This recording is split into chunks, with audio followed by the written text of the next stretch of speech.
வாக்குண்டாம் நல்ல மனம் உண்டாம் மாமலரால் நோக்குண்டாம் மேனி நுடங்காது பூக்கொண்டு துப்பார் திருமேனி தும்பிக்கையன் பாதம் தப்பாமல் சார்வார் தமக்கு. அன்பார்ந்த நேயர்களுக்கு இனிய வணக்கம். நாம் இந்த வீடியோவில் பார்க்கக்கூடிய தலைப்பு அப்படிங்கிறது தமிழ் புத்தாண்டு பலன்கள். அதாவது 60 தமிழ் வருடங்களில் இப்போ பிறக்க இருக்கக்கூடிய ஏப்ரல் 14ஆம் தேதி அன்று வரக்கூடிய தமிழ் பாரப வருஷம், இந்த பாரப வருஷத்தினுடைய தமிழ் புத்தாண்டு பலன்களை தான் நம்ம பார்க்க இருக்கோம். முதல்ல இந்த பாரப வருஷம் அப்படிங்கிற வருஷத்தினுடைய வெண்பா அப்படிங்கிறதும் அந்த வெண்பாவுக்கான விளக்கத்தையும் நம்ம முதல்ல பார்த்துருவோம். ஏன்னா பாரப வருஷம் அப்படிங்கிறது 40வது வருடங்களாக வருது. மொத்தம் தமிழ் ஆண்டுகள் 60, அதில் 40வது வருடம் பாரப வருடம். இந்த 40வது வரக்கூடிய பாரப வருடத்தினுடைய வெண்பா அப்படிங்கிறது மிக்க பாரபத்தின் பின் மலையாம் தக்க பசுக்கள் தலைக்குமே இக்கு பழிக்காது நால்வகை உயிருக்கும் இன்பம் கழிக்காதனவே கருது அப்படின்னு சொல்லியிருக்காங்க. இதுக்கு அர்த்தம் என்ன அப்படின்னு பார்த்தீங்கன்னா, இந்த பாரப வருஷத்தினுடைய ஆண்டின் பிற்பகுதி நல்ல மழை பொழியும், தக்க பசுக்கள் தலைக்கும், அதாவது நல்ல பசுமாடுகள் நல்ல பசுமாட்டினுடைய பால் வளம் பெருகும் அப்படின்றத சொல்லியிருக்காங்க. அடுத்து இக்கு பழிக்குமே அப்படின்னா, பழிக்காது அப்படின்னா இக்கு பழிக்காது அப்படின்றது ஒரு புதிய சொல்லாக இன்றைக்கி நமக்கு தென்படுது.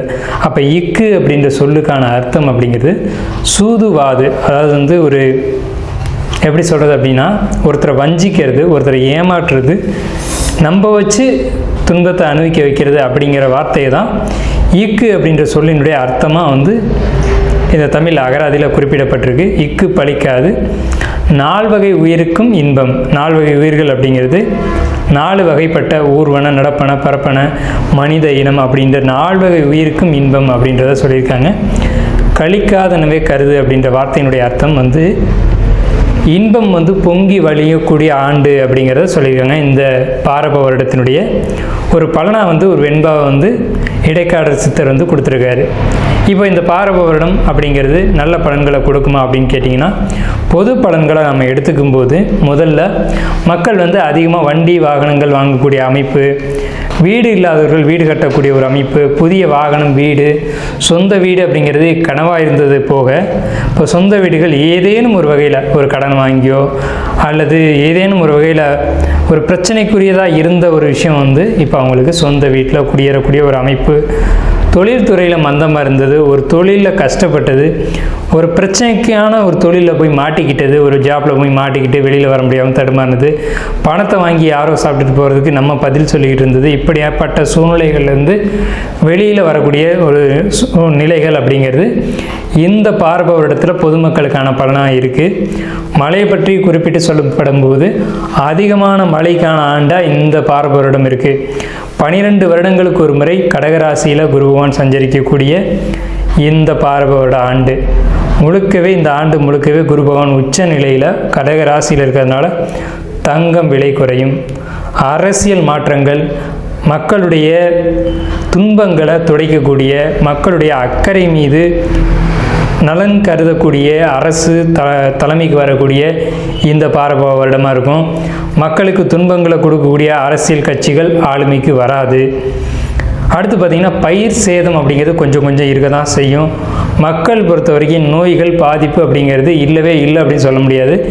கண், வெப்பம், அதே மாதிரி அம்மை போன்ற நோய்கள் இதெல்லாம் கொஞ்சம் கொஞ்சம் இருக்க தான் செய்யும். பயிர்களை பொறுத்த வரைக்கும் நீர் நிரம்பி வழிகிறதுனால ஏற்படக்கூடிய பயிர் சேதம் அப்படிங்கிறது கொஞ்சம் கொஞ்சம் நிச்சயமாக இருக்கும். ஸோ அப்போ என்ன பண்ணலாம் அப்படின்னா, பயிர் எப்படி பயிர் மேலாண்மை அப்படிங்கிறதுக்கு இந்த காலகட்டத்தில் மக்கள் கவனம் அதிகமாக எடுத்துக்கணும். நல்ல விளைச்சல்கள் உண்டாகும். பணப்பயிர்கள் நிறைய விளையும். பணப்பயிர்கள்னு சொல்ல முடியும்போது நெல், கரும்பு, வாழை அப்படின்னு சொல்லக்கூடிய 3 பயிர்களும் மிகுந்த விளைச்சல்கள் உண்டாகி நல்ல ஒரு விளைச்சல் உருவாகும். இந்த ஆண்டில், அதாவது கடந்த ஆண்டில் பொருளாதார தட்டுப்பாடுகள் மிகுதியாக இருந்தது. பணத்தை பார்க்குறதே ஒரு அரிதான ஒரு விஷயமா இருந்த காலகட்டத்தில் இந்த சமயத்தில் பணம், பொருளாதாரம் அப்படிங்கிறது தேவைக்கு மிகுதியாக இவங்களுக்கு உங்கள் கையில் பணப்புழக்கம் அப்படிங்கிறதெல்லாம் மக்கள்கிட்ட இருக்கும். அப்போ மக்கள்கிட்ட பணப்புழக்கம் இருக்கும்போது சந்தோஷமான நிகழ்வுகள், சந்தோஷமான காலகட்டம் அப்படிங்கிறது இருக்கும். தங்களுடைய தேவைகளை பூர்த்தி செய்யக்கூடிய காலகட்டமாக இருக்கும். ஸோ இந்த பாரப வருடத்தை பொறுத்த வரைக்கும் எல்லா விதமான நன்மைகளும் குறிப்பாக பேங்கிங் செக்டரில் கூடியவங்க, வங்கியை சார்ந்த துறைகளில் இருக்கக்கூடியவங்களுக்கு நல்ல ஒரு ஆண்டாகவே இருக்க போகுது. அதே மாதிரி தங்க நகைகள் சேர்க்கக்கூடிய அமைப்பு, முடிஞ்ச வரைக்கும் தங்க நகைகளை சேர்த்துக்கோங்க. இந்த ஆண்டு தான் தங்கத்தினுடைய விலை அப்படிங்கிறது ஒரு சரியான ஒரு நிலையில் இருக்கும். ஸோ மக்களுக்கு வாழ்த்துக்களும் வணக்கங்களையும் கூறி நம்ம ராசி பலனுக்குள்ளே போகலாம். அன்பார்ந்த சிம்ம ராசி நேயர்களே, நமக்கு வரக்கூடிய இந்த பாரப வருடம் எப்படி இருக்க போகுது அப்படிங்கிறத நம்ம பார்க்குறோம். இந்த சிம்ம ராசிக்கு பாரப வருடம், பொதுவாகவே சிம்மராசி அப்படின்னாலுமே நீதி நேர்மை இதுக்கு கட்டுப்பட்டு வெளிப்படையான மனதோட குழந்தைத்தனமான ஒரு ஆக்டிவிட்டீஸோட இருக்கக்கூடியவங்க தான் இந்த ஒரு சிம்மராசிக்காரங்க. எப்போவுமே ஒரு தலைமை பண்புக்கு தகுதி வாய்ந்தவர்கள் அப்படின்னு சொல்லலாம். ஸோ அப்படிப்பட்ட சிம்மராசி நேயர்களுக்கு இந்த ஆண்டு ஒரு சமுதாயத்தில் ஒரு அங்கீகாரம் கிடைக்கும், அந்தஸ்து கிடைக்கும், கௌரவம் கிடைக்கும். அதனால் ஒரு பிரச்சனைகளும் உருவாகும். நீங்கள் முன்னே போனதுனால ஒரு பிரச்சனையை நீங்கள் சந்திச்சிருப்பீங்க. ஸோ இந்த மாதிரி நீங்கள் முன்னே போனதுனால ஒரு பிரச்சனைகள் உருவாகி சரியாகும். அதனால் எந்த ஒரு விஷயத்துக்கும் நீங்கள் முன்னே போகாமல் மற்றவங்களை முன்னாடி விட்டுட்டு நீங்கள் பின்னாடி போங்க, அதுதான் நல்லது. நீங்கள் முன்னே போனதுனால பல பிரச்சனைகள் நீங்களே சந்திக்க வேண்டி வரும். ஒரு உதாரணத்துக்கு சொல்லப்போனால், ஒரு கணக்கு வழக்கு எழுதுனீங்கன்னா கணக்கு வழக்கு சரியாக இருக்கும், அதை ஒருத்தர் மேலாண்மை பண்ணுவார். அவர் என்ன சொல்லுவார், நீங்கள் எழுதின கணக்கில் இன்னும் பிழை இருக்குதுன்னு சொல்லுவார். ஆனால் அந்த பிழை உண்மையிலேயே அந்த கணக்கில் இருக்காது. இது ஒரு உதாரணத்துக்கு தான் நம்ம சொல்கிறோம். ஸோ இந்த மாதிரியெல்லாம் இருக்குது அப்படிங்கிறதுனால, ஆனால் உங்களை தேடி தலைமை பண்புகள், தலைமை பதவிகள் உங்களுக்கு வரும். தன்னம்பிக்கை துளிர்விடும், ஆனால் அந்த தன்னம்பிக்கையில் முறிச்சு விடுவாங்க. ஸோ உங்களுக்கு எதையுமே நம்மளால் செய்ய முடியும், சாதிக்க முடியுன்ற நம்பிக்கையை இந்த ஆண்டு நீங்கள் பெறுவீங்க. பல காரியங்களை உங்களால் செய்ய முடியும், சாதித்து காட்டுவீங்க. குடும்பம் சார்ந்த வகையில் பார்க்கும்போது வேலை, தொழில், பணி அப்படின்ற விஷயத்தில் நீங்கள் சிறந்து விளங்குவீங்க. மனைவியோடைய உடல்நிலையில் மட்டும் கவனம் தேவை. உங்களுக்கு வழிபாடு அப்படின்றத பொறுத்த வரைக்கும் சிவன், முருகன், கணபதி, மகாலட்சுமி இந்த 4 தெய்வங்களுடைய வழிபாடு ரொம்ப ரொம்ப அத்தியாவசியமாக தேவை இருக்குது. இந்த தெய்வங்களை வழிபாடு பண்ணுங்கள். இது எல்லாமே ஒரே இடத்துல வழிபடணும் அப்படின்னா சிவன் கோயிலில் போய் நீங்கள் வழிபாடு செஞ்சுக்கலாம். மனைவிக்கு ஏற்படக்கூடிய உடல்நிலை பாதிப்புகளை பொறுத்த வரைக்கும் நீங்கள் மருத்துவ முறைகளை கையாளணும். அது குறிப்பிட்டு சொல்லப்போனால் ஆங்கில மருத்துவங்களை நீங்கள் பெரும்பாலும் எதிர்பார்க்க வேணாம். ஆங்கில மருத்துவத்தை தவிர்த்து வேறு ஏதேனும் மருத்துவ முறைகளை நீங்கள் பாருங்கள். அவமானங்களை காரணம் இல்லாமல் நீங்கள் அனுபவிக்க வேண்டிய நேரிடும். யாரையும் நம்பி எந்த விஷயத்திலும் இறங்கி முன்னே போக வேண்டாம். ஸோ நீங்கள் எடுத்துக்கொள்ள வேண்டிய உணவுகள் அப்படிங்கிறது கோதுமை எடுத்துக்கணும். கோதுமை தயவு செஞ்சு தானம் பண்ணிட வேண்டாம். கோதுமையை நீங்கள் உணவாக எடுத்துக்கணும். இனிப்பை நீங்கள் தானமாக கொடுக்கணும். அதே மாதிரி கசப்பு உணவுகளை தானம் கொடுக்கணும். அல்லது எலுமிச்சை ஜாதத்தை நீங்கள் தானம் கொடுக்கலாம் தாராளமாக. ஒரு எலுமிச்சையோ அல்லது தயிர் சாதமோ அதோடு சேர்த்து தண்ணீர் பாட்டிலும் கொடுக்கணும். யாருக்கு வேணாலும் நீங்கள் தானம் செய்யலாம். உணவு சாப்பிடக்கூடியவங்களுக்கு நீங்கள் தானம் செய்யலாம். அதே நேரத்தில் கோதுமை சார்ந்த உணவுகளை நீங்கள் தானம் செய்யாமல் சாப்பிட்டுக்கணும். ஸோ இதுதான் உங்களுக்கு பாரப வருடத்தினுடைய பரிகாரமாக உங்களுக்கு திகழுது. ஸோ உங்களுக்கு இந்த ஆண்டு பாரப வருடத்தில் அதிகமாக கவனமாக இருக்கணும் அப்படின்ற ஒரு நிலை உங்களுக்கு இருக்குது.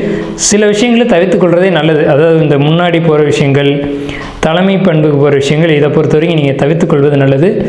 உங்களுக்கு சில பிரச்சனைகள், நீங்கள் முன்னாடி நிற்க வேண்டிய இடத்துல கூட உங்களை தவிர்த்து வெளியில் போ அப்படின்னு சொல்லக்கூடிய ஒரு சூழ்நிலை உருவாகலாம். அதனால் நீங்கள் எந்த ஒரு விஷயத்தையும் பற்றியும் நீங்கள் பெருசாக சிந்திக்காமல் நீங்கள் ஒதுங்கி வந்துடுறது நல்லது. எதிர்காலம் பற்றிய ஒரு சிந்தனையோடு நீங்கள் எதுலேயும் ஒரு பக்குவப்பட்ட ஒரு சிந்தனையில் நீங்கள் இருக்கிறதே நல்லது. வார்த்தையில் ரொம்ப ரொம்ப கவனம் தேவை. ஸோ இதுதான் உங்களுக்கான பலன்களாக இந்த வருடத்தினுடைய அமைப்பு இருக்குங்க.